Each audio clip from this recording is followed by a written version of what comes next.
In the fabled land of Northern California, nestled in the Valley of Sacramento, two friends begin a journey to enlighten the world about their experience living life as a Xennial. But what is a Xennial, you may ask? If you wish to know, then follow them on their adventures. Welcome to the Xennial Chronicles. This is James. This is Mike. And today we're going to be discussing an era, a decade that I think means a lot to both me and Mike and is a really important decade for Xennials. And that would be the 90s. Yes. This would be the time that we were mostly teenagers, slowly starting to branch into our adult years, but this is like our main teenage year. Yeah. We, pretty much all of us spent the 90s actually in high school. Like it wasn't something like a lot of millennials can also, they tend to see this, they understand it, but at the same time, they were just getting into high school when we had already graduated. Yeah, so exactly. At the end of the 90s, beginning of the aughts, both of us were essentially, we were already out of high school, we were adults, we were getting into college, we were working, and we were doing that kind of stuff, and we kind of had it's like the end of our formative years. Yeah, this is what really helped to shape some of our mentality of things. Absolutely. And for the Gen Xers, that most of them were already out of high school, becoming their young adult selves. Yeah. And so at some point or another, we'll also talk about how the aughts shaped our adulthood and the beginnings of our adulthood, especially when it comes to music, for instance, that we like. You were noting earlier today when we were talking the resurgence of some music from the aughts that people are getting into, specifically nu metal as having a bit of a resurgence. It's really weird because nu metal started coming out like in the late 90s and really hit a major mainstream in the early aughts. It really hit the mainstream then. But I tend to notice that you had, like, over the last couple of years, I want to say about 2-3 years ago, there were a lot of kids that were just like, man, the 80s were awesome. And they're like 22. Yeah. And I'm like, you weren't even born in the 80s, man. Like, you were born in like 95. Oh, God. And this doesn't make any sense for you to even be into this. No. You'd be like, the 80s were great. You had like ponytails on the side of your head and like pink clothes and crap. And it just doesn't, like, I, for one, grew up. Yeah, awful. The fashion of the 80s. We're going to talk about that. There's a lot of stuff that I just personally, like, I grew up during the 80s as a kid, and I didn't like a lot of what was happening in the 80s. So much. I think I saw a meme the other day where it was like showing a somebody's kind of game nostalgia room. There's like a bright red couch and there's like a keytar attached to the wall and a bunch of like 80s tchotchke type stuff. Yeah. And they're like, oh yeah, I'm an 80s fan. I love the 80s. And then it showed another picture of what the 80s was really like. Yeah. With like brown walls, brown carpet, a tan sofa, a little tiny brown TV that was sitting on like a TV tray instead of an actual entertainment center of any kind. It's like, no, this is what the 80s was really like. Yeah. Everything was sparse as hell, and we still had all of the nasty earth tone colors that the 70s had vomited out. There were still wood panels on the walls. How many people did you know that either had that ugly maroon fridge or the ugly avocado color fridge? Or did you have we had the maroon one. Anyway. The house I live in right now, actually, the kitchen was a disgusting, like, I call it Mexican restaurant red. Oh, yeah. You know what I mean? Mm-hmm. But the whole kitchen was that color. Like, the flipping, the counter spaces and the floor, and it was just this, it sucked like the way the kitchen is now. Like, when we had just moved in, it was like 96.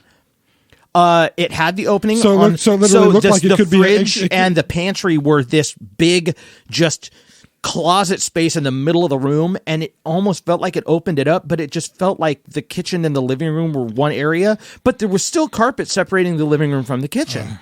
It was ugly. Well, it was god-awful. That was another 80s thing, carpet everywhere. But anyway, we're talking about the 90s today. We are talking about the 90s. Only, personally, I think, and you introduced this to me, and I completely agree, before we started recording, we feel like the 90s have been kind of missed as far as the nostalgia train. Like, you've got things that people like reminisce about, like me personally, like I'm into the whole video game thing, obviously, and that kind of stuff. And I'm into this. The cinema, for instance, of the 90s was some groundbreaking cinema. You saw a resurgence of really low budget quality films. Yeah. During the 90s, stuff that had some real good stories to tell. Very similar to the kind of cinema breakthrough of the 1970s that people love so much with basically everything that Scorsese and Spielberg started with, Coppola started with, all of those movies that I'm not a fan of, but still the 70s it's part of that. Yeah, it's part of that. But the 90s have been overlooked in that sense. Like, I mean, you have Stranger Things, which everybody loves that show, and it's such an 80s nostalgia. The 90s have been a little bit overlooked, but that's why we're going to talk about it today. Yeah. Because we've mentioned some 80s stuff. We talked about like the toys that we liked in the 80s. Yeah. All those things. Today we're going to talk about some things that we miss.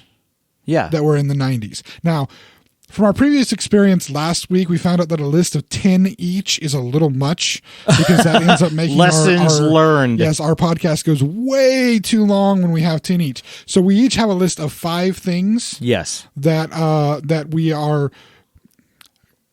there in the 90s, that were a part of the 90s, part of our lives specifically in the 90s, that we really kind of miss in the sense that they've disappeared. Now, key to this list, because we talked about this list before, and key to this list, these are things that are gone, and because of the way that society, either the way society is now or the way that companies that produce things are now, or just because of changes, whatever, these are things that are gone that basically can't come back or haven't come back. Like, normally on a list like this, I would include something like Crystal Pepsi. Yeah. I'm a huge Crystal Pepsi lover. It's like literally my favorite soda. Yeah. And I'm using literally appropriately in this. Yeah. And when it disappeared in the 90s, I was heartbroken and sad forever. And it has come back. Pepsi has re-released Crystal Pepsi multiple times. Yeah. Last summer, the summer before that. Yeah. And I've made sure to go out and buy as many as I can. Interestingly, they only come out in 20-ounce bottles, but I think the purpose of that is to just try to jack up sales as much as possible. But yeah, whatever. That makes sense. I don't care. When it comes out, I buy more than I should and drink a ton of it. Yep. Because it's absolutely amazing. It is my favorite soda. So something like that really wouldn't make the list because it's not gone forever. It's not something I'm never going to be able to get back. Well, it does. Well, I would consider that comes back as a novelty. It's not quote unquote fully gone, but it's seasonal. It's like they turned Crystal Pepsi into the McRib. You know what I mean? Mr. Pumpkin McRib. Spice lattes. Like, it's the same kind of. Do not even put that in the same thing as the pumpkin spice latte. No, it's a gimmick that comes out it's a seasonal gimmick. Fine. I call it that for what it is. Fine. You know? You're basic. I'm not basic. I'm just calling it what it is, man. Anyway. Dang. We're starting off heated. Sorry, got it. It's the whole pumpkin spice thing. I hate that time of year. I really do. There was a time. They're talking about bringing it back in August. Why? The pumpkin. Yes, it was supposed to be like an October thing. At the least, pumpkins haven't even harvested yet. At least give us till the first day of fall for the pumpkin spice thing. At least give us till the first day of fall. No, they're calling it like right now. It's coming out in less than a week, if not already out. Like, they're already calling it. It's like pumpkin spice lattes now signal the beginning of the school season for some reason. And all I'm going to say is this is what all of your addictions to Starbucks have done to us, people. This is why. Boycott that thing. I blame White Claw. Okay, I've just become aware of White Claw as a thing. Because I don't. Semen in a can, dude. I don't drink that much. I really don't. But this is to me the cultural significance of White Claw and why I should find it amusing in all the memes that I see it in. Now, I mean, this is an alcoholic beverage that has a fruity flavor. It's a fruity flavored alcoholic beverage. It's very similar to Zima. Basically, it's like the alcoholic version of. Well, I wouldn't say it's the alcoholic version of LaCroix because it has more flavor. Those things. But I've tried one of those once. It's very. It's the quintessential white girl's alcoholic beverage at this point. It's not quite a margarita, but it's something that you could just pop into a can and go. It has.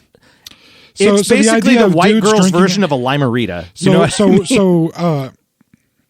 Interesting note on that. I'll come back to. So basically, if guys are drinking this, it's an emasculating thing for a guy to be drinking these. I mean, technically speaking, but it's not like I'm not necessarily trying to go there. Okay. But I don't necessarily consider a pumpkin spice latte to be emasculating, quote unquote. I do. But I totally do. I'm not looking at it. Hey, look, they're good, dude, man. Dude walks up to me and I'll says have one, but I'll wait until freaking November, okay? But White Claws are kind of like the summer white girl drink. Like that's what that's about. Okay, that's what it is. Okay. Yeah. So like I've seen it in comparison to Four Loko, and I'm like, okay, Four Loko is like if you want to drink super sweet Kool-Aid and get completely trashed, go get a Four Loko. I saw a meme a little bit ago. It was a few weeks ago or something like that, and it said somebody's taking a Four Loko. They're pouring a 5-hour energy into it. Yeah, and they're all, have you ever tried a 9 Loko? And somebody commented underneath it and said, do cocaine like an adult. I get that. I can say I have done an 8 Loko. What is an 8 Loko? 2 Four Lokos within a short period of time. Did you pour one Four Loko into the other Four Technically, Loko? no, but I mean, yes, technically. Technically speaking, if you want to consider the fact that I poured one Four Loko down my throat, and then within I would say a minute of drinking the one Four Loko, I started the second Four Loko, and both were drunk within an hour and a half period. I would say that yes, I did pour one into the other because there was nothing else in my stomach at the time. Oh man! I will say this much. Actually, halfway through the second one... Don't try this at home. Halfway through the second one, I did start eating things because it became a necessity. Because you were going to get sick? The only thing I could find that I could eat was rice cakes, but hey, it can soak up some of the liquid, so that's what my hope was. Needless to say, it was a very interesting experience. I luckily did not get sick, but it's not something that's going to happen again anytime soon. No. 8 Loko bad. But anyway. I was going to say, that's abuse. Somewhat, of yourself. My body was not overly happy with me the next day. I've had worse situations. My body was not overly happy. So for the admissions portion of things, thank you. Hey, look, we've all done it. We've all done it. So to the topic, are 5 things that we miss from the 90s. Yes. Okay. We're gonna go. Should we do my list first and then your list? I think we should alternate. You want to go yours first and then no? We're gonna alternate. one back and forth. I like that. I think that's better. Okay. We'll do 5 on this bit. portion, then have a little break, and then do 5 on the other one. Sure, we'll do that. We'll start with yours. Try to even it out. I'd say since we're already part way into our first segment, we'll do 4 and then finish off with the other 6. So 2 each. 4 and then 6. Two that each. makes sense. That makes sense. Give ourselves some time. Yep. Okay, so go ahead. Start off. So what's one of the things? Okay, so my first thing is video arcades as a culture. You have a couple of you have a couple of places that do this just for the sake of nostalgia. Yeah. But it's more of a gimmick now than it is something that just existed. I don't know if this violates the Crystal Pepsi rule or not. Well, no, because I can see what you're saying. That I mean, arcades really started in the late 70s, early 80s. Yeah, they started in the late 70s, and they started to get their comeuppance in the 80s, and then in the 90s they were really strong. Yeah, they reached their peak in the 90s. Yeah, it was just a lot of great games, and you still have things like. You have like Chuck E. Cheese's still exist. Well, no, not. I mean, I remember specifically. But, when like you would either be good at like Street Fighter 2, right? Yeah. When Street Fighter 2 came out, you were either good at Street Fighter 2 at the arcade, yeah, or you were good at playing it at home on your SNES. Yeah. But you weren't good. Typically, you weren't good at both. You were good at one or the other. Yeah. Like I could button mash like hell on an arcade, and I wasn't good. I just button mashed enough to beat people, and like they were playing like Bison, and I'm bringing out Vega because he's got claws like Wolverine. Let's try Vega. Where in a normal situation, Bison is going to defeat Vega every single time. Yeah, for sure. I was beating people because I could button mash the hell out of it and make it work. Yeah. But you get me on the SNES. Mm-hmm. I couldn't do a damn thing. Couldn't make anything work properly on that. And that early 90s, that was like like you say, the peak of that. Yeah, for sure. So I don't know that it would fall under the Crystal Pepsi thing in that it peaked and then it's like you say, the culture slowly disappeared from it. Well, pretty much like any of the major video arcades that I remembered seeing. And I had one of my best friends' dad service video arcades. Oh, that was his thing. He worked for Namco. Nice. So he would go service the arcade machines and stuff like that. He would see that all the time. And but back when when I lived up in Yuba City, yeah. And we were working, at Blockbuster and all that. There was an arcade at the mall. Yeah. There was an arcade at every shopping mall.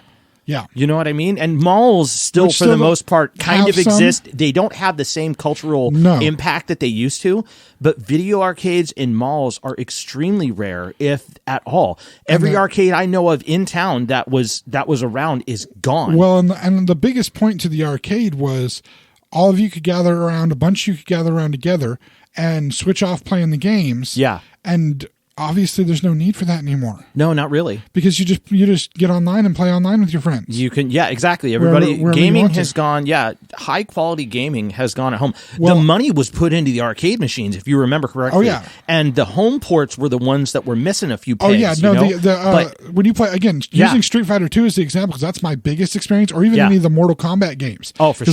Because those were huge at the arcades. The graphics in the arcade machines, so much better than the graphics on your thing at home. Yeah, absolutely. So much better. Yeah. The controls responded faster. Hell, I remember, I think you have one from the original NES. I know I had one at the time. But the one controller that's the joystick controller.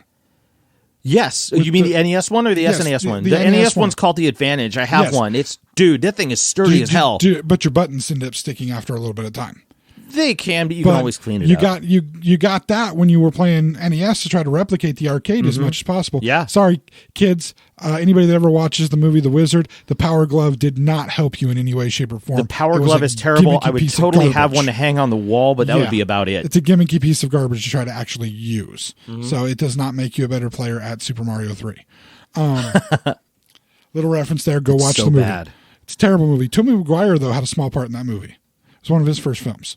Anyway, moving on. Go back. But yeah, the arcade culture has disappeared, especially just the idea of going and hanging out at an arcade. Yeah, going hanging out at an arcade. It's there that is gone. It's like I haven't seen one in a while. The only one there is, we're up in the Sacramento area. There's a local place, and I think it's actually a small chain. It's called the Coin Op. Yeah, it is a bar. It is a big central bar. Okay, so it's in the middle. It's like a corral style bar in the middle, and it's a video arcade bar. Yeah, but it's an adult 21 plus arcade bar, and that's the thing. It's a nostalgia gimmick kind of a thing. Towards the culture of the kids who grew up with that. Exactly. Not for, and it's a cool concept. It's great. It's like when we were teenagers, if an adult was hanging out in the arcade, that's some stranger danger stuff. And for sure. Somebody needs to be told about that, because adults didn't go and play the arcade games. That was us as teenagers. Yeah. And if there was maybe a guy who was 18, 19 who had graduated from high school, or maybe didn't graduate from high school. Yeah. But still lived around town with his parents, and his younger brother was in high school with you guys, and he'd show you how to play the games and beat y'all, but he was a little bit creepy, greasy hair, that kind of thing. Not talking about anybody in particular, I'm just saying. No, I get it. You had one of those guys at about every damned arcade. Yeah. That's why you went with your parents, man. Yeah. Well, no, I never went with my parents. No, I just went by myself, but I went in a group. That's why you went in a group. I was a sheltered kid. When I would go, my dad would be with me or something. Until I was close to about like middle school or high school, then I'd be going downtown to the arcade with my buddy. I was the kid that was 5 years old. My first day of kindergarten, getting dropped off with the bus, and my parents weren't at the bus stop where I could see them, so I actually forced the bus driver to drive me to my house and drop me off at my door. So even at five, nobody was going to tell me what to do. I was going to take control of things. So my parents, I don't think were overly worried about me being in public and in those kind of social situations, because there was nobody who was going to tell me what to do or take any kind of advantage of me. I was going to put them in their damn place. Right. Okay. So what's your first one, man? Okay. As is expected from a gentleman of my size and belly girth, many of my items are food items. Okay. Actually, none of my items are food items. Because you're not fat like me. This one's a really small one. Okay. And they were only out for a very few number of years in the early 90s, early mid 90s. They're a candy. Hot and cold nerds. You probably never even remember them, because they were very they were only out for like a year or two. Yeah, I don't remember that. Like, nerds normally come in a little box, and you have a color on each side. Yes. Like the most common is the strawberry and the grape. Yep. That's the most common one. Yep. You can sometimes get the giant box with all the rainbow nerds in it. Yep. Love that. Nerds are awesome. This was one side peppermint, the other side cinnamon. hot and cold nerds. What? And they may even be called fire and ice. I don't know. But it was one side peppermint, one side cinnamon. It's kind of like a Mike and Ike thing. Very much so, but they were separated. Nerds. And separated and nerds. Whoa. They were amazing. I only had them a few times. That was like a tryout. They were like, this isn't hooking us. This isn't hooking our audience. Yeah, it's not making enough money. It's not selling enough. But it was just it was one of those momentary things that like nerds are great anyway, but to have it pepperminty and I love anything mint, so that's always a draw for me.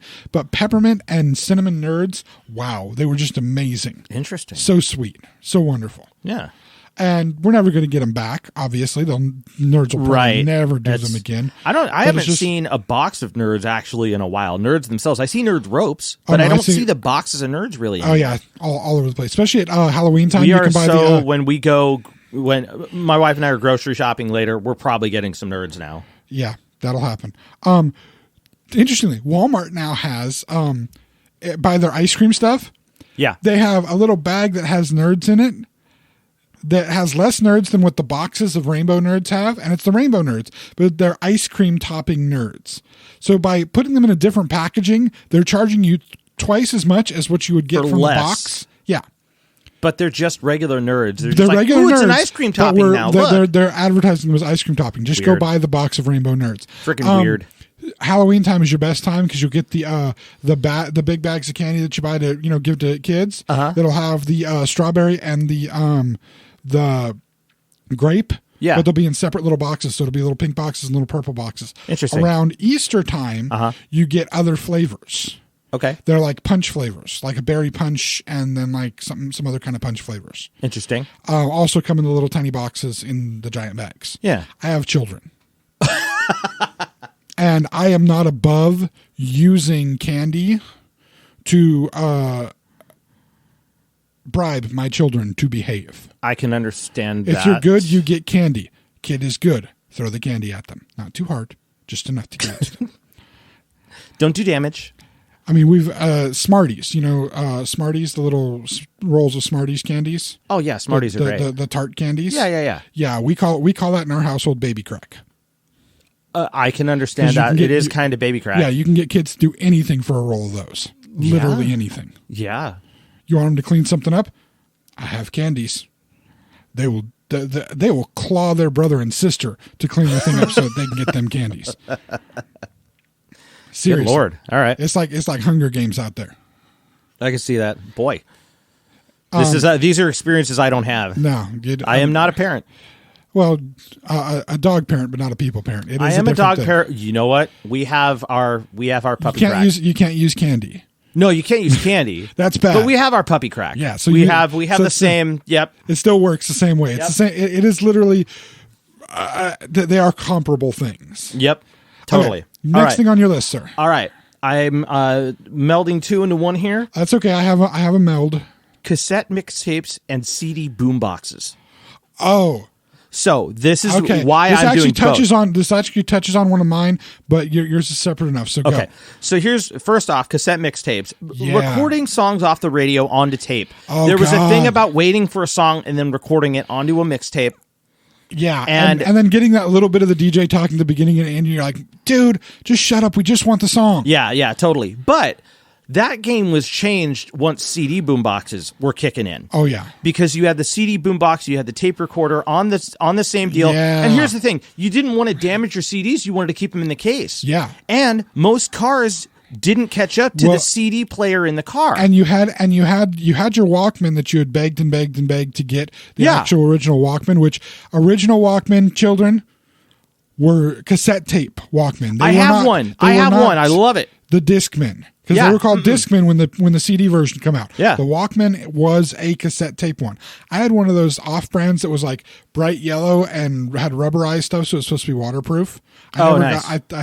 I think it was much later that I finally got an actual real Sony Walkman. Nice. Because that was the gold standards. Yeah. That was like having the Reebok pumps and the Nike Air Jordans. And you had the Why is Sony Reebok Walkman. pumps not on my list? I don't know. I never even had them. I did. You had pumps? Dude, we have a picture online of me and pumps. Oh, yeah, I never had pumps. Yeah, remember the picture I put up is the meme with the crappy Chicago You're Bulls wearing hat? pumps in that picture? Those are Reebok pumps in that picture. I bought them myself. Thank you very much. Nice. $100. I bought them myself. They were expensive as hell. And guess what? They were the most uncomfortable damn shoes I've ever worn in my entire life. I bet. They were awful shoes. Awful. But anyway, so yeah, so doing cassette the mixtapes. And here's the thing about CD boom boxes. First off, you didn't get the DJ. Second off, you had the highest quality music you could possibly get, recording it straight to tape. Yes. And then from there, you're backing up, you're throwing your tapes in the car. You could do all that kind of stuff. And you could just make multiple copies of the same disc and not like lose quality. Well, and you could do the coolest ones though were like the dual cassette decks where you could make a copy or get like a retail copy of a tape and then copy it back over and save that. I remember that. Those were great. Like, but what was what was it was nice to have the boombox. Yeah, but I'm just remembering the real cool kids didn't just have the boombox; they had the shelf system. I loved the shelf system. Yeah. That was one of the first things I bought when I first got a job. My first job, one of the first major things I bought. Do you remember the brand of it? It was an RCA. I bought the Philips. Nice. Remember the Philips that had the speakers with? I still have the speakers for them. I just don't have the actual shelf unit. Wow! I just found my wife and I just went to Goodwill, and I found it because I was just like looking through it. Whatever. It's I got a live Foghat cassette tape album from '77. Nice. And we bought a Sony 5.1 like console type system, like the little console shelf systems. Yeah. Dual cassettes, 3 CD changer. I'm pretty sure the CD changer doesn't work. I bet you the belt in the spindle is gone. Probably. I'll crack the thing open and fix it. But dude, pretty clean. 5.1 system takes RCA jacks from the dude. I'm gonna hook that thing up to the tube TV and go nuts with my video games and stuff. Nice. It's gonna be awesome. But that's one of mine for sure. Oh yeah, the having that boombox, depending on the size of the boombox that you had, just having that music accessibility in that way, so great. Especially it was a game changer throwing the CD player into the cassette deck recorder. That was a whole thing because people were doing that with vinyl records. Yeah. And they were, but it took the giant console to do it. Yeah. You had to have the multi-console piece sitting in the living room. Yeah. And basically you're just like, hey, Dad, can I borrow your stereo and copy your Pink Floyd album to tape or something? Like, you would have to do that. This, dude, tiny little box, fits in your bedroom. And again, it was at least another 3 to 5 years before your parents were going to buy you the Discman because, you weren't going to take those $20 CDs, $20 even then, and you weren't going to take those $20 CDs around with you anywhere because how are you going to carry all the cases? Exactly. You're going to put them in some kind of a booklet or something. Those kind of things don't exist then. For sure. Exactly. I mean, wow. Yeah. Okay. Right. What's yours? So this will be my final one of this half. This is another food related one. Okay. This is a combo one. Okay, multiple things in this. Okay. It has to do with one of America's favorite snack foods. America loves chips. We love chips. Chips are a thing. Uh-huh. Right? They're everywhere. You always you can find them to eat anywhere you want to. Mm-hmm. Lay's is really good nowadays about coming out with all kinds of different flavors. Right. They come out with new flavors almost every year of different things to try. Some hit, some miss, some disappear forever. Uh-huh. These two particular ones, they are from Lay's company, Frito-Lay company. They were out in the 90s. One of them is almost considered an eponymous thing with the 90s. Okay. And the other one most people don't even know about. But they were literally my two favorite chips ever. Okay. 3D Doritos. Oh, those were good. So good. The first one, Cool Ranch specifically. I don't necessarily like. I'll eat the nacho ones. Believe me, if I had nacho 3Ds in front of me, I would eat them because they're 3Ds. Yeah. But Cool Ranch Doritos were my thing. Yeah, totally. And 3D Doritos. I've always loved Cool Ranch Doritos. Well, did they sell in a tube? Is that correct? Did they used to sell in a tube? No, I'm mixing them up with something else. They were in a bag. And admittedly, Doritos had another thing that I liked, the Pepper Jack. I don't know if you remember Pepper Jack Doritos.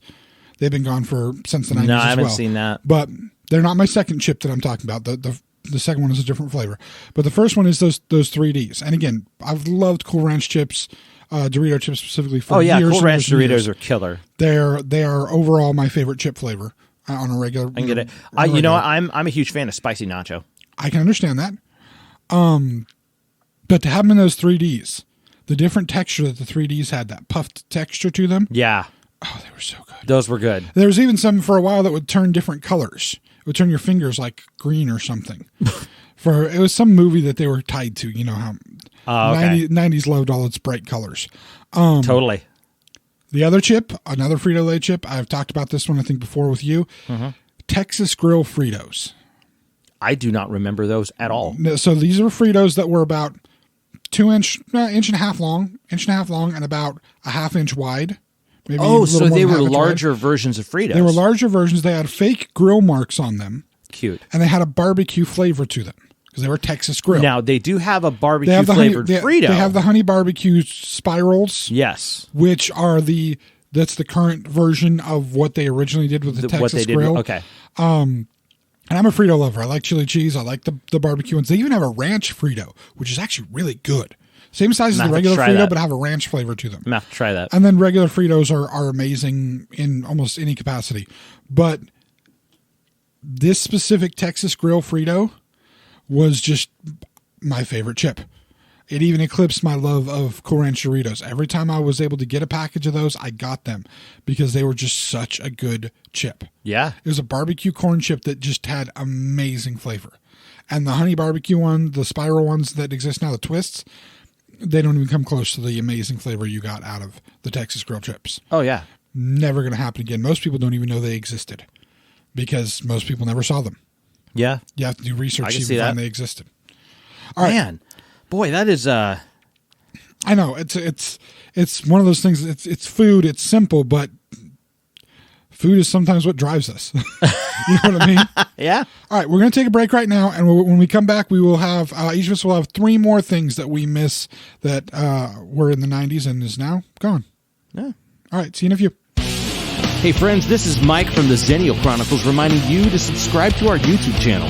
You can also follow us on Twitter and Facebook at Xencron, spelled Xenchron, to keep up to date on all things TXC. And please check out our official website, theXennialChronicles.com, or if that's too much to type, Xencron.com. Thanks again for listening, and now, back to the show. And we are back. Hope that was a good break. Yeah, you have to go to the bathroom or something? Nice and short. Maybe you took us with you to the bathroom. Who knows? Sexy. No, you don't like that? That was weird. All right. Anyway, so now we're going to talk the last 3 on each of our lists. I believe it's your turn now, sir. Again, sure. We were only on a break for a short period of time. You heard an advertisement, but just to remind you, we're talking about the things that we missed from the 90s that were there, that meant something to us, that are now gone for whatever reason. Yeah. So, what's next on your list, sir? My next thing is VCRs and taping television. Not TiVo. TiVo is different. Here's the thing about TiVo and the difference. Okay, you're really dovetailing into my main one. They kind of tend to... Oh, really? Yeah, both these last 2 are really dovetailing into my main one. So keep going because I like what I'm hearing. Okay. But I just want you to be prepared when I drop the one that I'm dropping. We're gonna really kind of have this. Okay, that's legit. Go. That's fine. No, go. Ain't nothing wrong with it. Okay, so the big thing about this, the cool thing about VCRs in general, and they're very much an '80s thing. A lot of people they tend to attach themselves to the 80s. And back when the 90s, one of the biggest things that started with the 90s and could have possibly be part of this, one of the things that started with the 90s was satellite television. So digital cable, satellite TV, that kind of thing. That's when it was big. I mean, now you don't really think about it so much because not a lot of people really have it anymore. Well, like a lot of people have cut the cord. And as much as people want to associate VCRs with the 80s, the 90s is when you really saw the utilization of it. It was the late 80s, as we discussed in previous podcasts, it was the late 80s and early 90s that you saw the birth and the growth of the retail rental industry. Yes. For VCR rentals. Funny enough, that works its way into something else I will be talking about, another subject matter. Now, and the reason why I went to this specifically is because one of the things that started in the early aughts that was this marketed I honestly am not a fan of it to this day. I think I understand that there is a security to it, but the fact that this download culture of like official download stuff, like doing the internet-based streaming. Oh, you have the new Avengers film that you got on Blu-ray plus DVD plus digital download. Wow. Why the hell do you want to watch it on your phone? You're really totally getting into what I have on your key. Okay. It's just amazing. This is beautiful. Okay. So the thing about VCRs and being able to tape television, when Terminator was on Fox in the middle of Sunday, or the football game was on, and your Monday Night Football is on, and you're working or whatever, like, you had the capability of just hooking up a VCR to your television set, pulling in the video signal, and just recording it straight to a tape. Yeah. Straight up, that's it. And you could archive all of this stuff if you wanted to. This is like where probably 75% of the movies that we owned came from. They were out for about 2 or 3 years. They were out on television, and then we hooked up the VCR and recorded them onto tape. I love those tapes that your dad recorded stuff on, where like the first half of the tape is the movie Pale Rider, Charlie Bronson movie. Oh, right. And then the second half of the tape is Return of the Jedi. Right. And the third half of the tape is something else that I don't remember. And so if it was rewound all the way in the little car looking rewinder that everybody had, you would have to fast forward all the way through Pale Rider to be able to get to Return of the Jedi, to watch Return of the Jedi, because that was the only copy you had of Return of the Jedi in the house. This is from real life experience. Yeah. If my father listens to this, he'll probably be able to go and find that tape in his brown wood paneling looking tape drawer. We just bought one. You bought one, yeah. It's in the game room. We have a couple of tapes and stuff in there right now. My dad has, I think it had 2 or 3 of those at one point in time. Yeah. No, I get you. And that's, again, that ties so much into one of the things on my list. There's something about it, man. And one of the big things that happened around that time, just very similar to the cassette and CD, you had a DVD VCR combo. And sometimes you were able to take those and copy them, and most of the time the DVDs would have some copy protect, where it would F with the video output or something like that. I actually do have one of those. That's a DVD VCR combo. Yeah, my kids used to have DVD VCR combos in their rooms all the time, and then all their stuff. They ended up destroying enough of the tapes over time by watching them so much that we ended up just getting them DVD players after that, and then tablets, because it's so much easier to access everything with the tablets now. Yeah, they just go on YouTube and watch whatever they want, and the bits and pieces of. I mean, you have the convenience of that, but me personally, still, I buy hard copies of stuff, even in the digital realm. It's you want to be able to own that. Yeah, there's packaging. There's just the ability to. Here's the thing: what happens when your internet dies? Yeah. What are you gonna do now, man? You know, I mean, if you want to go ahead and pop up, season 3 of Psych just out of nowhere. Example for you. Last week, the big movie that came out on DVD, Blu-ray, 4K, whatever. Big movie that came out was Avengers Endgame. Yeah. Yeah. Came out on Tuesday. Yeah. Like most movies do. And it's got the triple digital whatever. Cool. Guess when James got it? Me. Guess when I got it? When did you got it? Tuesday. The day that it came out? Yeah. Yeah, totally. And when did I watch it? That day. And it's a hard copy. It's a hard copy. Like, I understand. I could have bought it digitally like 2 weeks ago. Yeah. But I wasn't going to pay to buy it digitally 2 weeks ago. Right. The digital copy would have come with all the extras. But what am I downloading that digital copy onto? What if I lose that thing that I downloaded the digital copy onto? Yeah, exactly. Like there's just this big thing that just happened recently. There was a digital streaming company that just went under. And if you had licenses under that digital streaming company, you lost those licenses. Yeah. Flat out, there's none. I think it was, I don't remember, I don't think it was Voodoo, it was somebody else. No, because that one's still going. Because they're still going. But that's what's going to happen with these companies. Like digital downloads for stuff that you have for old video game systems. Yeah. It's the same deal. I want to be able to have hard copies of this stuff. Yeah. And this is one of the first examples where you were able to do that. And this was on like your own, big, So what if it's not on TV anymore? That was a dad thing, was getting the VCR and then spending hours trying to figure out how to record stuff and set up the timer to record stuff. Oh, and all that kind of stuff. That was a major dad thing. Fantastic stuff too. Like I liked just the use of that. I thought it was really fun. I get you on that.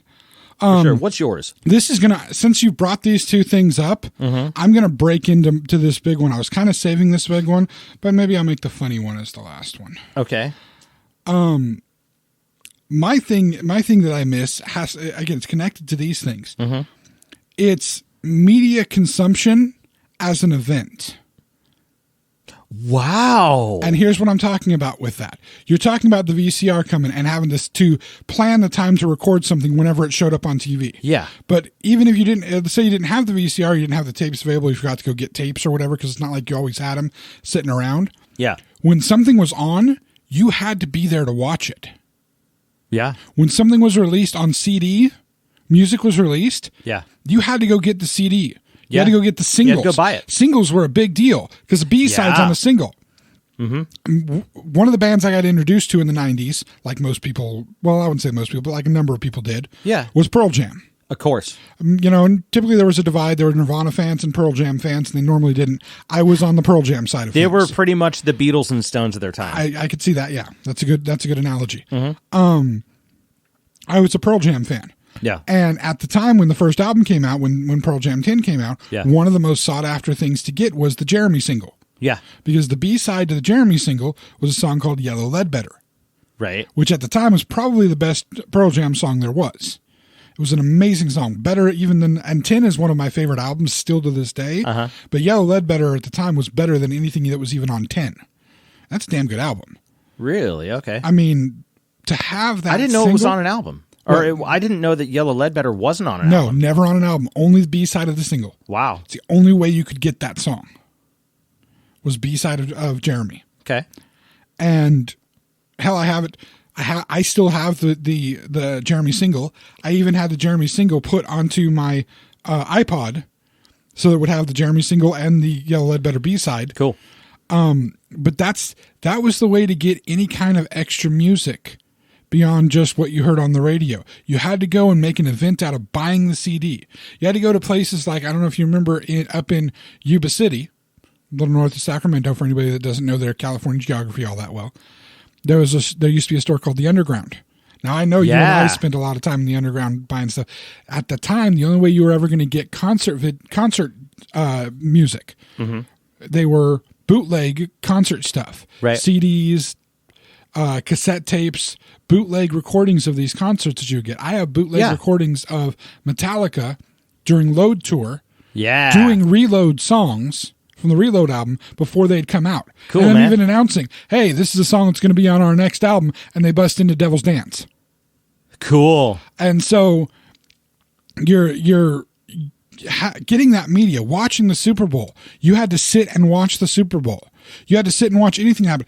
Music videos being released. We touched on this once before. When Michael Jackson's black and white video came out, now put aside all the things for Michael Jackson now. Think back into a mindset of the 90s. When the black and white video initially came out, the country stopped. This was on prime time news. Was, I believe, if I remember correctly, I think it was like 8:30 or 9 p.m. on like a Thursday night. No, it was Sunday night, and it was right after The Simpsons. And it was prime on Fox. That was like advertised for weeks ahead of time. They did it for Remember the Time as well. Yes, they did it for Remember the Time. This is when like the world, or, well, at least the country, would shut down for these big media events. Yeah, even in '99, when they started showing the first trailers of Episode 1, Phantom Menace. Oh yeah, the first trailers shown for that, they weren't at some con somewhere and broadcast across the internet. Because I watched Rise of Skywalker, the most recent trailer. I watched the Star Wars Celebration. Yeah, I sat through an hour and a half of watching Star Wars Celebration on my phone until they announced they were that the trailer was coming on. Wow! And then I watched the trailer, and then I watched the best part of the trailer. Trailer's over. You hear the Palpatine laugh at the end of the trailer. Trailer stops. Ian McDiarmid walks out. Oh! And says, so do we want to see that trailer again? And the trailer starts up again. And it's like, it's Palpatine right there. Holy crap. Yep.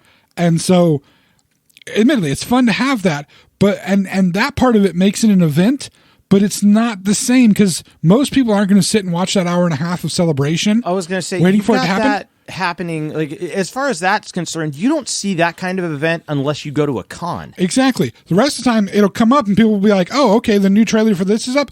I'll watch it when I get the opportunity to watch it. There are internet premieres. There are some, but it's not the same. It doesn't stop the world from working for a minute. No, it doesn't. And that's the thing is, when you have music come out, you can access it immediately on your phone. Yeah, when's the last time, like, new this? Ariana Grande isn't going to stop people from doing what they're doing in order to premiere a music video. Yeah. People are just going to see it at the time that they want to see it. Like, whenever that's why you have YouTube. Which is great. Don't get me wrong. The media availability, even talking about my kids with it, we got them tablets because the media availability for them with the tablets, they can watch whatever they want, whenever they want. Yeah, totally. It's no longer an event when these media things happen anymore because you're going to be able to see it on every single outlet. And funny enough, the reason YouTube was started was because an event happened and a dude missed it. Wow. Really? I think I had this discussion with you before. You may or may not remember it. The reason they started banking YouTube was because a guy missed the Super Bowl halftime show where Justin Timberlake pulled off the front of Janet Jackson's shirt and exposed her nipple. He missed seeing that and had to go find a recording of it because at that time there was no online database for recording of stuff that you could just enter information and find whatever you wanted. That was the origins of YouTube starting. Wow. And that's the thing is media disbursement is no longer the event that it was. Wow. That's interestingly what's touched on in the Josie and the Pussycats movie. Little reference to last podcast. Josie and the Pussycats is all about media events happening and them having to pay attention to media events as they happen. Yeah. The whole concert that happens in that movie and the little ears that they have to wear. Yeah. Watch the movie, kids. It's all about centering around one media event that has to happen, and everybody's got to focus and pay attention to this one media event that happens. It doesn't happen that way anymore because we have the accessibility to catch it whenever we want to. It's on our schedule now instead of on the schedule of the media that's being released. Yeah. While it's put power in our hands, it's almost taken the power away from all of these other things. It has. You cannot have the same. That's actually a lot of people go asking for, why has there not been another Nirvana? Why has there not been another, you won't find it. Michael Jackson is never happening again. No, you're not going to get that level of attention. You're not going to have, you're not going to have a television series that is, don't get me wrong, there's like, Game of Thrones, I think, is the last large television series that happens, and people they do that up to a point, but it will never hit the same. It will never hit the same and stop everyone from working. Well, you've got Game of Thrones watching parties and stuff like that. The thing is, you turn around and stream the stuff off HBO's channel the next day and not care. And that's the thing is, people get off of Facebook when they do that. There was many people who would stop paying attention to Facebook for like they worked that day, so they couldn't watch it, so they would just cut themselves off from Facebook so they didn't get any of the spoilers, and then get to watch it, and then get to watch it whenever they wanted to. Whereas you showed up at school and you didn't see the last episode of Seinfeld and all your friends were talking about the last episode of Seinfeld. Right. Technically with that, you didn't miss much because the show is literally about nothing, especially the last episode. It is literally about nothing. Well, I mean, no, the last episode is about nothing. That's the whole point. The whole show is supposed to be technically about nothing. But don't they get, I mean, spoiler alert, it's 20 years old, but don't they get arrested for not helping somebody who's like in a car accident or in danger or something like that? Nothing really happens throughout the entire episode except them sitting around talking. No, it's just a retrospective on. It's a retrospective and back jokes to the entire series. But that's the thing is, you had to be there to watch it happen to be able to talk about it the next day at school. You had no other way to watch it. Wasn't the prosecuting attorney Johnny Cochran or something like that too? I don't remember that part. Can't remember. But like, there was a TV show that my girlfriend in high school watched all the time. And we were on crappy satellite TV, like really crappy satellite TV, so we didn't get the network that it came on. She would tape it on a VHS tape and bring it to me the day after it was watched, and then that night I had to go home and watch it. That's funny. So that I could actually talk to her about the show. Cool. This is one of those things that I am too embarrassed to say what the show is. Because it is embarrassing, extremely embarrassing. Okay. But I watched the show to watch it with her. So that I was trying to be the good boyfriend and watch it with her. Cool. But But that's cool, man. The point being, you don't really have that anymore. That's no, because it would have just been stream it from somewhere. Right. You can stream it from anywhere. And so the way that media was presented to us is so different now.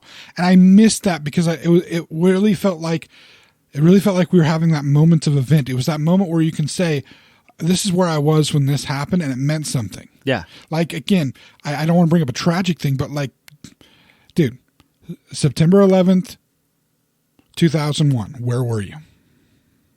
I was at work. I wasn't at work when it happened. I was asleep when it happened. But that day I was... Did you work at Blockbuster at that point? I did work at Blockbuster at that point. I did not watch the second plane hit because the second plane hit at like 6:30 in the morning on the West Coast. But I did. You watched it. I was at my parent. I was living with my parents still at the time. Yeah. Or I had been back living with my parents. I was sleeping on a couch in the living room. Yeah. Or in the family room. My mother was in the living room. I was living with my best friend out in Linda, but I was closing that day, so I got up late. I probably saw you that day. You saw me that day. Yeah. You saw me that day. I closed the store, but we did have it on. Like, I remember Blockbuster had a deal with DirecTV, and we were watching all of the news, and I watched the footage after the fact. Yeah. But if you closed the store, I closed manager, it. Right? Yeah, you were my manager at the time. Okay. And it was... So we were working the Yeah, we were working not to get too crazy dark in it, but again, I understand the example. It's like, if you think about it, it's the black or white video. It's... O.J. Simpson's car chase. Yes, I remember. 9/11. It's those events. Columbine. Columbine was big, and not to talk about like big disastrous, terrible, tragic events. But the way that we're talking about events that stopped the world from happening. Your entire neighborhood and everyone you know stops and watches this happen. And now we can access it wherever we want to, so we can still do what we're doing while we're accessing this information. Yes, it's a whole different story. It makes it so it's no longer an event in that way. Yeah, the instantaneous availability, culture, the instantaneous availability of this stuff. It's there, but it's also not because it just doesn't. The instantaneous availability, it doesn't have the same cultural impact that it once did. It doesn't. I mean, that's the thing is, it's there's some impact with it, but nobody's going to remember it in the same way. Yeah, the world doesn't stop for major events anymore. It seems like. I mean, the shooting in Las Vegas. Yeah, the shooter in Las Vegas that shot up that country concert. Yeah. I mean, that's not somewhere you don't remember where you were when that happened. Because I just remember hearing about it when you came back home that day. Oh, that happened? And it's on the phone. It's on the this or that. It doesn't shut the world down the same way. No, it doesn't have that event. It doesn't do the same thing anymore. So you see how that dovetailed into all of that dovetailed into the things you were talking about. That's why I was excited. Like, we have this one thing we share. It's just the loss of meaningful cultural impact thing, man. The loss of the event. When it's funny, we shouldn't think of it as a loss because now these things are so accessible to us and so easy. But having those moments almost made it mean more. They meant more to us. They stuck with us longer. Yeah, everyone reacted at the same time. Knowing when you had a feeling of unison that would happen. Well, and even going culturally, we're talking about big things, but even going down to small things. Yeah, like. Have you ever been able to pick up an album before the day it's supposed to come out? Or even anything, any type of media before that? No. Because I can tell you right now, I was with somebody who picked up the Reload album. Sadly, it's a Metallica story completely. I was with somebody who picked up the Reload album day before it came out. Whoa. Day before it came out, and we sat and listened to it the day before it came out. Cool, man. I was able to pick up Garage Inc. the day before it came out. Wow. And listen to Garage Inc. the day before it came out. You knew somebody worked at a record store. Actually, no, both Garage Inc. and S&M. No, Garage Inc. we knew somebody at the record store. S&M, we literally went down there, and the second they put it on the shelves before they closed the store, and we grabbed one before they did, and they checked it out to us anyway. So we drove home the night before it was supposed to be due out, listening to it, thinking how awesome we were. Reload was an interesting case. We were on a high school trip up to University of Reno, Nevada, to do like a career thingy or whatever. And as we were coming back, we stopped at a little stop. I think it was still on the it was on the California side of things. We stopped at a little shopping center. Everybody went into Burger King except for one of my friends. One of my friends went over to Subway. And while he's in Subway, he heard the new Metallica stuff being played. And he asked him, where the hell did you get this? Well, next door at the music store. They're selling it already. He went over to the music store. I don't even know if he bought his sandwich at Subway. He went over to the music store and bought the CD. And then came back into the car. So there goes my lunch money. He came back into the school vehicle that we were in, and the school vehicle that we were in was old enough that it only had a tape player, did not have a CD player.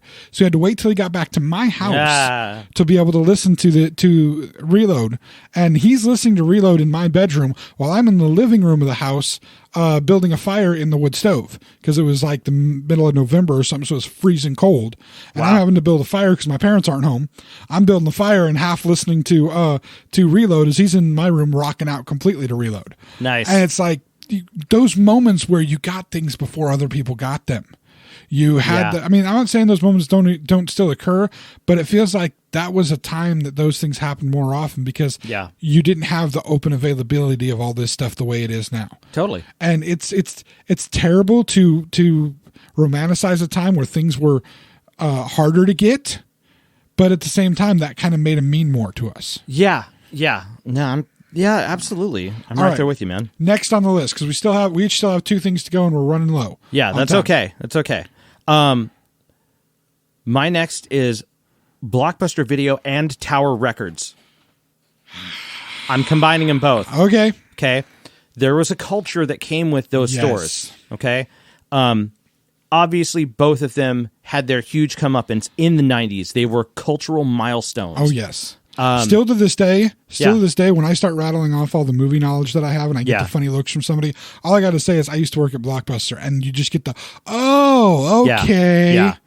It's okay that you have all this movie knowledge. You did it in a job once. You aren't just some freak living in your mom's basement watching movies. But the biggest things about this, and both of us will have plenty to say about this. Culture and the culture that came with those places and the customer base, you don't get. I don't think I've been able to hold much of a conversation with anyone aside from you, or possibly other musicians that I work with. That have the same, that pay the same attention to all of this media as an art form. I get what you're saying. You know, because you get it's like coffee shops. You know, you got people that are super into, and I mean like the cultural coffee shops. You got people that are super into different types of coffee or different types of, or even stuff that comes inherently with that. They talk media, they talk poetry, they talk that kind of stuff. But when you were in a Blockbuster, you're talking about movies, actors, directors. Not just the films. You're talking about the difference in cultural shift at the time when Jurassic Park came out, as opposed to when the John Hughes movies were out. And you get people that would come in that would actually be passionate about movies and want to really talk about movies. And find out information. It's so frustrating for me when I try to talk to somebody about movies. And I know this is me just being big-headed and full of myself and whatnot. I know that is a big component of this. But I get frustrated when I try to talk about movies with people, and people be like, "Oh yeah, I love movies. I love these movies." I try to really talk with them, and they like having movies on in the background as distraction for them. Their eyes really glaze over. They don't look the movies. They really don't like the movies. It's just, oh yeah, I like movies. No, you really don't. You don't see movies as the art form of our time. You don't see movies as the thing that really encapsulates our culture. That this is what will survive 500 years in the future when people are looking back at the late 20th century and the beginning of the 21st century, while we look back at the Renaissance and we look at their painting and their sculpture and their writings and like the Notebook of Da Vinci and all the things he was creating in this. People are going to look back on film as being our dominant art form and the true reflection of our society. You can see the growth of society through film. It's a beautiful thing, and most people it's just, oh, they're just movies. No, there's so much more. They're way more than that. This is the example. Movies and music recordings in general. I get it. They are the Shakespeare's notes of our time. Yeah, definitely. That's what they are. And the entire culture that came around with, like, one of the things that you're not going to see anymore, especially now that a cultural phenomenon that was the used record store, and I say was because the biggest used record store in this area was called Dimple Records. They were around for 40 years, and they're going out, and I think they might even be done. It's been like a month.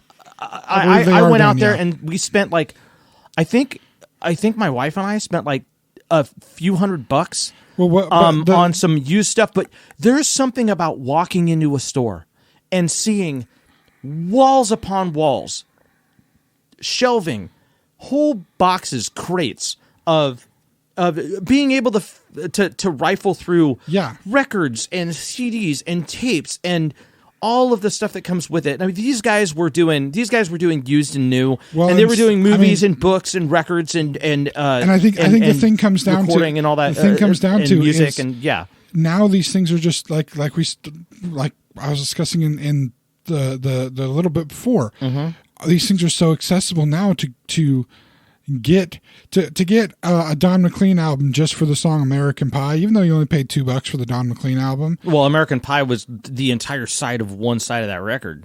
Well, not if you get the CD. Well, if you get the CD, yeah. That's, but I mean, but still, either way. And that's the thing is for many younger people, it doesn't make any sense to them because the world has moved on from that. Yeah. The world has moved on into this more digital age, and you're right. The missing of those places where you can tactily come into contact with those media forms, the CDs, the DVDs, the VHS, the cassette tapes, and have people working there that, I'm sorry, you didn't go to work at Blockbuster or Tower unless you were passionate about either movies or music. Am I wrong? Yeah.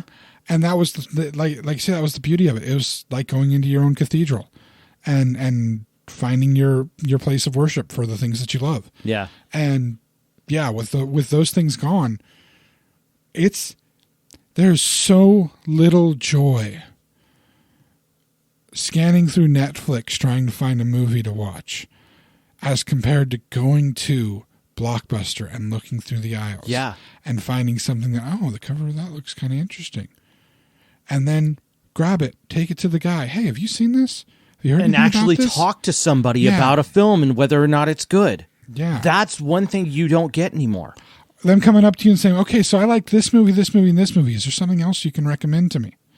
Man, I made my living off of that. Yeah. I did that so much. Mm-hmm. And as a worker, I loved it. That was the best part of work was having people try movies that they never would have thought to try.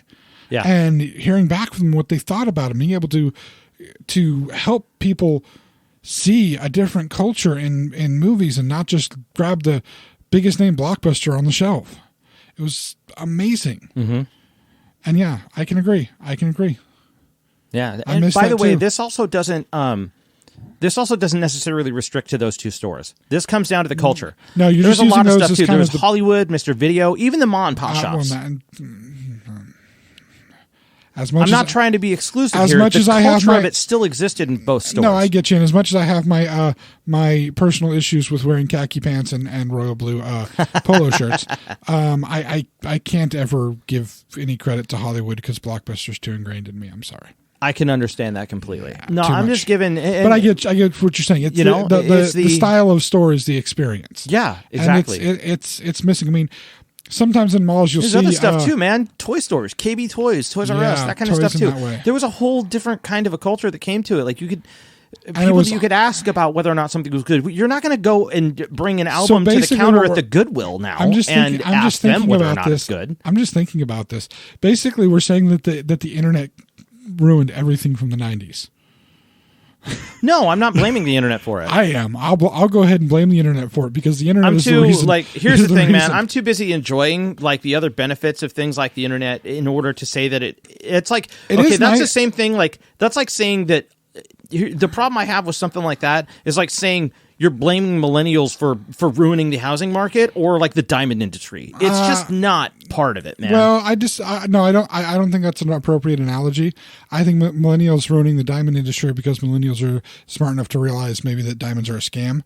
Well, true. And the housing market was destroyed. But millennials are not ruining the diamond industry. No, the diamond industry is ruining the diamond industry because they're not keeping up with millennial culture. That's their problem. That's their problem. As far as the housing thing, that was ruined by the boomers and the Gen Xers. So that's a whole different set of circumstances. No, I understand where you're coming from, it's just having to blame an entire generation for something that's happening. That's why I'm not blaming a generation. I'm saying that the internet and the availability of things on the internet, the way that it's been set up, the fact that we have these things at our fingertips, really makes something like Blockbuster and Tower and any of the toy stores obsolete. Because I mean, hell, I'm not saying I haven't benefited from it. My child, who is a huge fan of Godzilla, believe me, most of his Godzilla toys have come from us ordering them. And most of them have been ordered from China before all the idiotic trade restrictions and tariffs were put in place. Tiny bit political, no further. Damn it, James. We've had to order stuff from China before for him for toys, and believe me, he's got a couple of grand invested in Godzilla toys from stuff we've had to order overseas. You'd think if you're ordering Godzilla toys, you'd order them from Japan. No, made in China. Still. Oh, of course they are. I'm sure Japan has them make them in China and then gets them in Japan. Of course. Yeah, everybody makes their stuff out there. That's the manufacturing capital of the world, man. We all know that. Point being, having the internet there for me to be able to do that has been helpful. I'm not going to say it hasn't been. I've ordered all kinds of things. The shoes I am wearing today, I ordered on the internet. Yeah. Because I couldn't find them anywhere else. Yeah, that's the thing is, it's a beautiful thing, but at the same time, it has helped to take kind of the event out of doing all those things, the event of going shopping. It makes it more of a commonplace thing. Is that good? In some ways it is. And in other ways it can also be bad, because going and getting your first, whatever may not be the same. It's just point and click and order and having it come in. It's not the same as going down and getting the new CD and sitting and listening to it in the car on the way home. Yeah, that's the thing is there's a payoff to that, I think, to waiting for that stuff. Yeah. And there's a payoff to doing, so far, everything that I see here, there's a payoff to waiting for being able to do that. Yeah. The payoff to going and traveling to an arcade and making it kind of a social thing, the payoff of working with cassette tapes, VCRs, that kind of stuff. There is a payoff to waiting and being able to do those things. Yeah. It sounds like absolute convenience, but in comparison to the ability to dial something up on your phone when you want to see it, is completely different. So we're old enough now that we're complaining that our chief complaint with these things so far, or with some of these things so far, is the fact that it didn't used to be so convenient, and damn that it's convenient now. I mean, yes, there's a part of it. It's part of getting older, man. We've gotten to that age. Yeah, now, it's back in my day, age. Yeah. Yes. Oh well. So what's your next one, man? 5 miles uphill both ways to school in the snow, even though we're in Northern California. All right, man, we got 3 left. Next one would be, this is a big one for me. This is a big one. Okay. I miss the fashion. I miss the clothes of the 90s. I really, really do.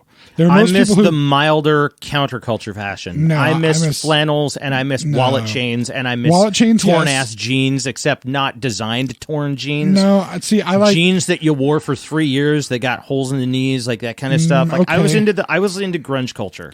You're a grunger, okay, fine. I miss kind of the resurgence of some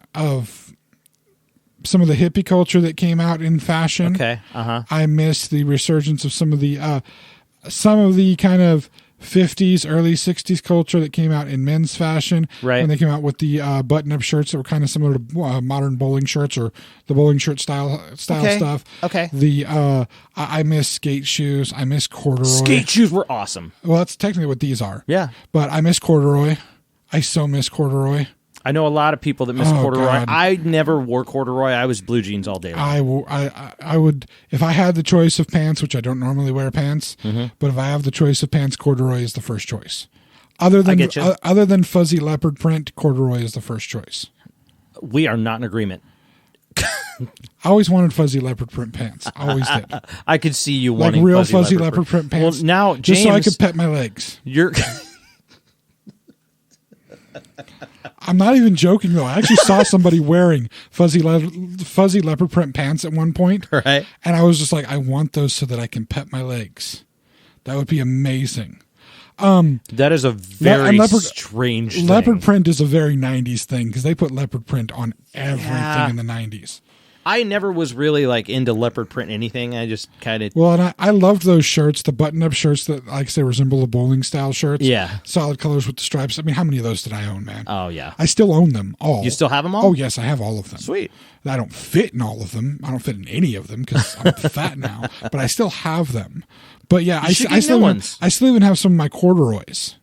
Nice. Again, still don't fit. I remember your dress. I love your fashion sense. Yes, it was very, very late 90s. Yeah. And it stayed that way until I couldn't fit in the stuff anymore. But I'm talking to 20-year-olds now that are like super into the 90s and stuff. There's a kid I work with right now, AJ, super into 90s culture in general.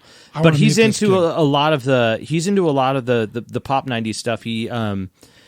He's into... Is he a boy band lover? No. Oh, damn. No. He's actually part of the... He's part of the counterculture MTV generation. So he's not really into boy bands. He's more into like Green Day and... okay. But this kid pops off any guitar riff that you get to... If it happened in the 90s and it was a guitar riff, he can play it. And he plays it well, to be completely honest. He can play the hell out of it. Because admission, I wouldn't admit what TV show I was watching in the 90s for my girlfriend at the time, but I will admit to being a huge 90s boy band music fan.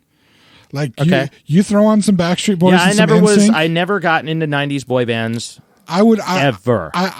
This is one of those things that I would do to purposely annoy Mike in a social setting. Yep. Is somehow or another get some NSYNC or Backstreet Boys song to play and like be right in his face singing the song. Never was into it then. Still ain't now. I have no problem. I have no problem admitting my love for NSYNC and Backstreet Boys. Yep. Sometimes I hate them for it. Yeah, it's lovely. I was never. Yeah, the 90s boy band thing just wasn't my thing, man. Here's the problem. Every 90s boy band I see, no matter how well choreographed they are, no matter how nice their friggin' haircuts are or whatever, I always see New Kids on the Block. And yeah, they were a cultural phenomenon, but good Lord, they were horrible. I like New Kids on the Block as well. I never liked New Kids on the Block. I have a problem with Go back and watch those old videos. They're horrid. Oh, they are.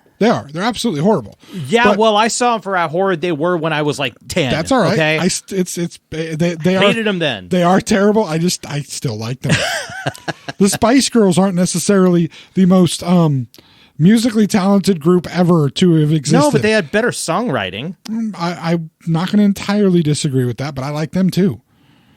I can understand the Spice Girls, not just because of a gender thing. Okay? I was going to say, because I like the Spice Girls for another reason beyond the music. No, of course. Of course. But that being said, I think there was, just like I said, there's some refinement that does happen just because I am not a fan of Backstreet Boys, NSYNC, and Spice Girls is another offshoot of that.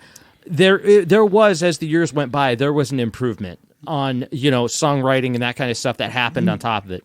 Now, even and I can give it that. Does it mean that I like them? No. Well, but, and to bring it back to point, yeah, which my original point was the fashion. Yeah. Boy bands not so good in the fashion. Yeah. Now, Spice Girls, that was some 90s fashion right there that I love. This is the thing that I miss the most.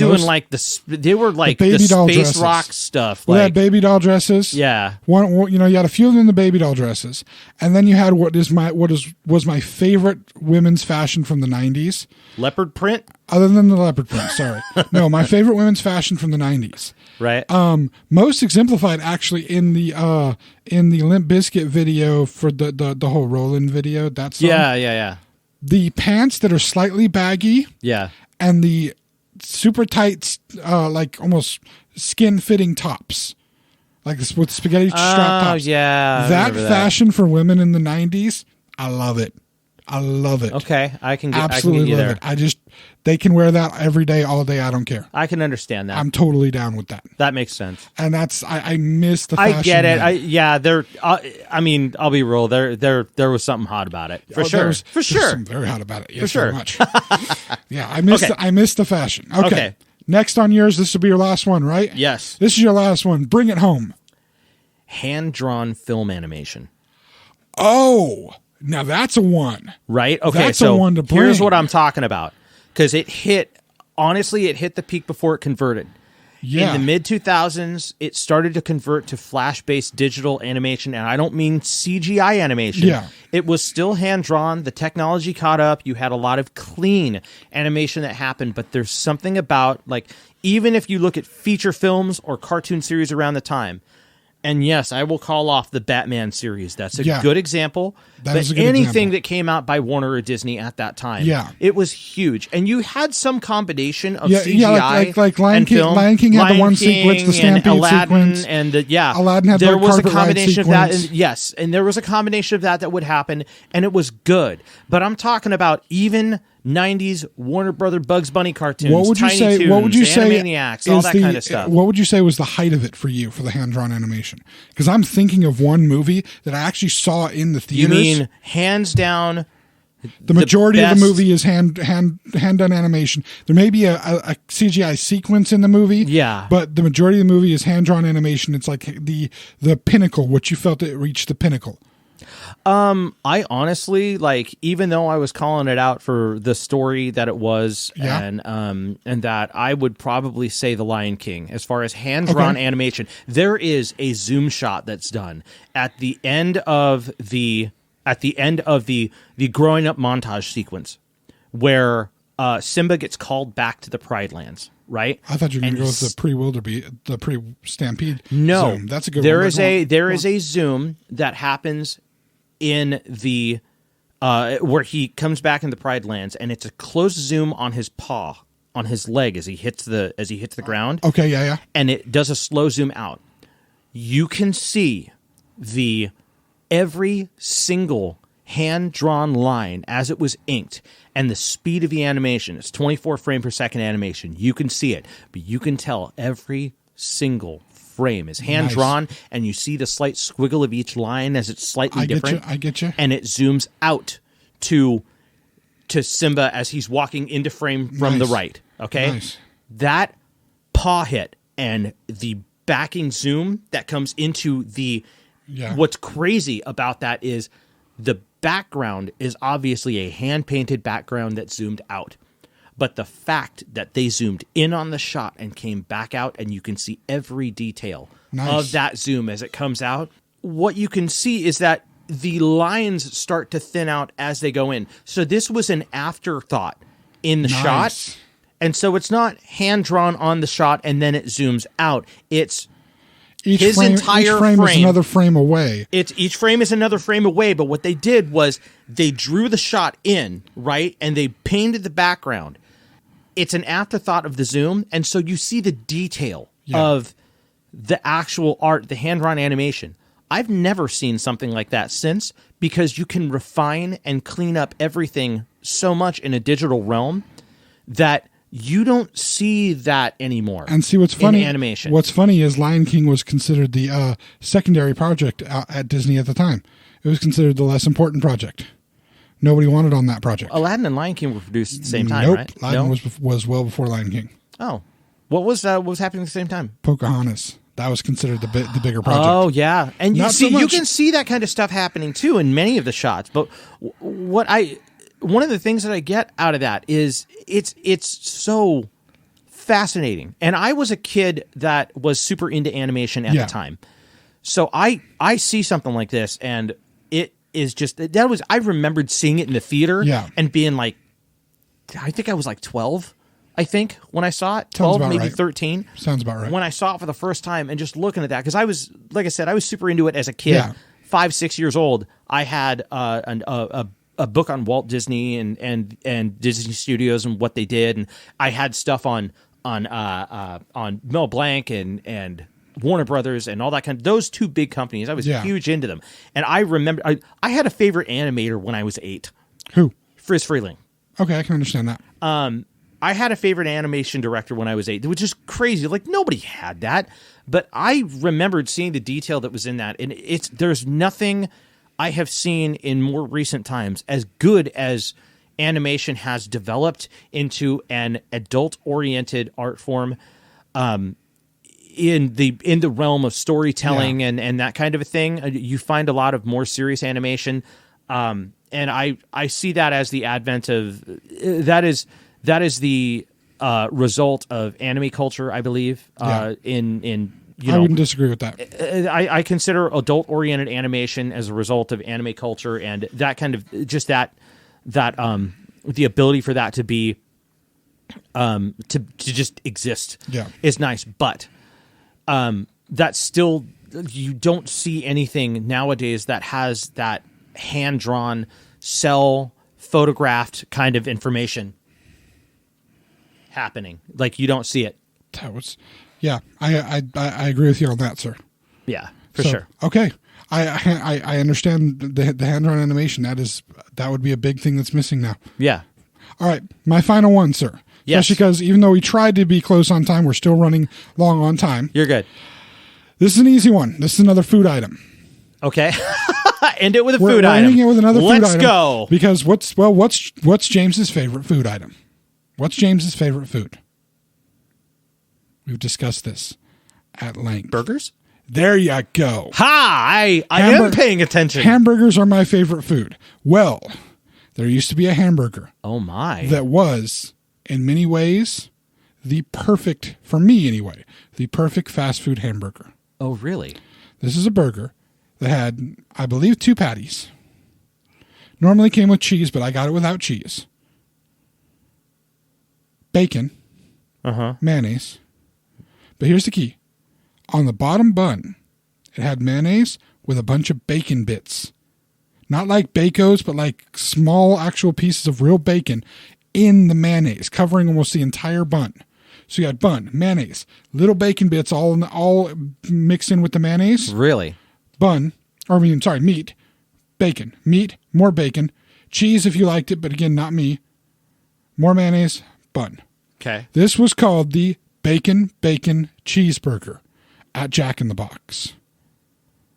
I don't remember this. That's okay. It was there. I know it was there because it existed. Because it was my favorite. Find the Wikipedia page, damn it. Yes, it was my favorite fast food burger to get because one, it had lots of bacon, but the crumbled pieces of bacon, like the problem with eating most of your fast food bacon burgers is you're not going to get bacon in every bite. Wendy's does a pretty good job, and we still have yet to do our burger episode where we really talk about burgers. Right. But Wendy's does a pretty good job of getting your bacon in every bite. Most other places don't. You get some bites without the bacon. This, with these bacon bits all along the bottom, guaranteed you bacon in every single bite of that burger that you took. It was amazing. And it was so simple because even if you got the cheese on it, the name is Bacon Cheeseburger. It gives you 2 types of bacon, the crumbled bacon and the strips of bacon. It gives you cheese. It gives you burger. Nothing else. Wow. No frills. No, let's put this vegetable on it and that vegetable on it and all these other things on it. None of that shit. None of that on there. It was a basic bacon cheeseburger. All right. What it told you was what you got. And it was so amazing. Huh. And it's gone. Wow. It's been gone since the early aughts. Wow, I'd never, man, and I'm like, I have always loved the hell out of burgers, and I have never had it. Well, I don't remember having it. You can love burgers. Burgers are life. Burgers are life, sir. Burgers are life. And I think that's where we should end it. We will end it for that. So, thank you all for listening. Again, went on long, but hey, more information it always about goes us long, and things man. that we love. You guys will have some time, right? That's what she said. Moving on. Damn it.